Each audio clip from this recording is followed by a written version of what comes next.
নীল নবঘনে আষাঢ় গগনে তিল ঠাইয়ার নাহিরে ওগো আজ তোরা যাসনে যাসনে ঘরের বাহিরে।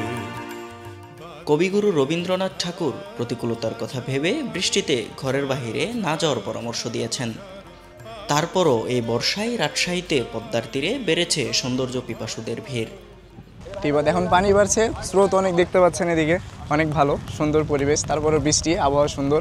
আর এখানে নৌকার ব্যবস্থা আছে, নৌকা দিয়ে চরে নিয়ে যায়, এটা আরও সুন্দর একটা ব্যবস্থা।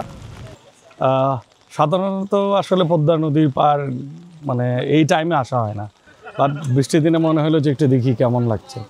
বাট আসলে সিনারিটা অনেক সুন্দর এবং পদ্মার পারে আসলে মনটা ভালো হয়ে যায়। টিবাধে কেউ এসেছেন একা, কেউ বা প্রিয়জনকে সাথে নিয়ে। আমি বিয়ে সম্পন্ন করলাম আজকে, এরপরে ভাবলাম যে বিয়ে শেষে ফ্যামিলি সহ একটু ঘুরে আসা যাক, যদিও বৃষ্টি ওয়েদারটা একটু প্রতিকূলে আছে। এরপরে আমি ডিসাইড করলাম যে টিবাদটা ভালো অপশন হতে পারে, যেখানে গিয়ে একটু ফাঁকা জায়গায় সময় কাটানো যেতে পারে ফ্যামিলি সহ। যদি বৃষ্টির কথা বলি, বৃষ্টির দিনে হচ্ছে নদীর ধারে খুবই সুন্দর একটা দৃশ্য থাকে। যেমন আপনি দেখতে পাবেন সাইডে যে অনেক সুন্দর মেঘ, তারপর হচ্ছে নৌকাগুলো যায়, যেগুলো আসলে আমাদের সিঙ্গেলদের মন ছুঁয়ে যায়। এখন কাপেলদের কথা বলতে পারবো না, বাট সিঙ্গেলদের মন ছুঁয়ে যায়। বৃষ্টির শব্দ ও বর্ষার প্রকৃতি আমাদের মনে বিশেষ প্রভাব ফেলে। কখনো তা বিরহের স্মৃতি উস্কে দেয়, কখনো বা প্রশান্তি জাগায়।